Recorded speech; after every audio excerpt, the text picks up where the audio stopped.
बिलासपुर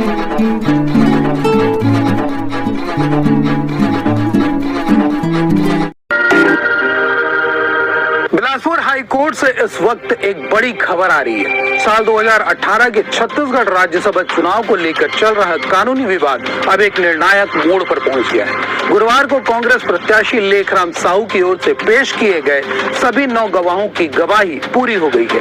विधानसभा के तत्कालीन सचिवालय प्रमुख चंद्रशेखर गंगराड़े के बयान दर्ज होने के साथ ही याचिकाकर्ता पक्ष का साक्ष्य चरण समाप्त हो गया है। अब बारी है भाजपा की दिग्गज नेता और इस चुनाव की विजेता सरोज पांडे की, जिन्हें अदालत में अपना बचाव करना होगा।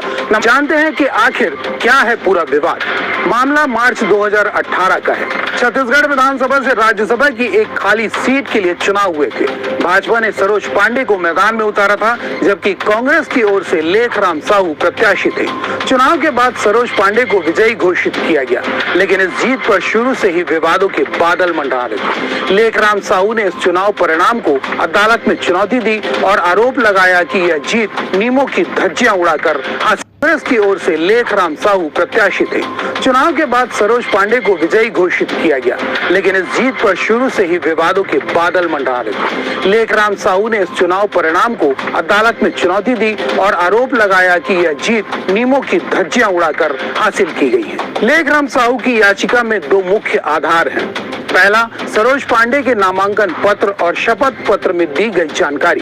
आरोप है कि उन्होंने अपने एक बैंक खाते की जानकारी छिपाई और शपथ पत्र में अपूर्ण तथ्य पेश किए। दूसरा और सबसे तकनीकी आरोप है लाभ के पद का। याचिका के अनुसार उस समय भाजपा के 18 विधायक लाभ के पद पर आसीन थे। कांग्रेस का तर्क है कि इन 18 विधायकों को मतदान का अधिकार नहीं होना चाहिए था। नामांकन के दौरान ही इन पर आपत्ति जताई गई थी, लेकिन रिटर्निंग ऑफिसर ने इसे खारिज कर दिया था। इसके बाद मामला राज्यपाल और चुनाव आयोग तक भी पहुंचा, लेकिन मतदान हुआ और सरोज पांडे निर्वाचित हुई। अब बात करते हैं कि कानून क्या कहता है।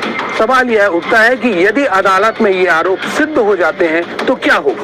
भारतीय कानून, विशेषकर जनप्रतिनिधित्व अधिनियम 1951 के तहत इसके गंभीर परिणाम सामने आ सकते हैं। पहला, चुनाव शून्य घोषित होना। यदि कोर्ट यह पाता है कि शपथ पत्र में जानकारी छिपाना भ्रष्ट आचरण की श्रेणी में आता है या नामांकन गलत तरीके से स्वीकार किया गया था, तो सरोज पांडे के चुनाव को शून्य घोषित किया जा सकता है। इसका अर्थ होगा कि उनकी राज्यसभा सदस्यता तत्काल प्रभाव से समाप्त हो जाएगी। दूसरा, अयोग्यता।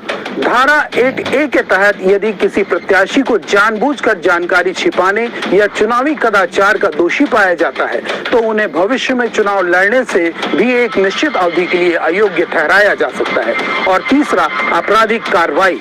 गलत शपथ पत्र दाखिल करने के मामले में भारतीय न्याय संहिता की संबंधित धाराओं के तहत दंडात्मक कार्रवाई और जुर्माने का भी प्रावधान है।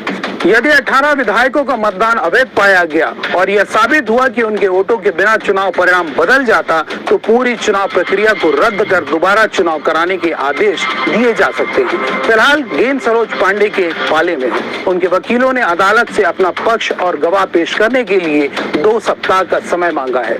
कोर्ट ने इसे स्वीकार कर लिया है। अगली सुनवाई में सरोज पांडे की ओर से गवाह पेश होंगे, जिनका प्रति परीक्षण लेखराम साहू के वकील करेंगे। छत्तीसगढ़ की राजनीति में यह मामला इसलिए अहम है क्योंकि यह सीधे तौर पर एक उच्च सदन की सदस्यता की वैधता से जुड़ा है।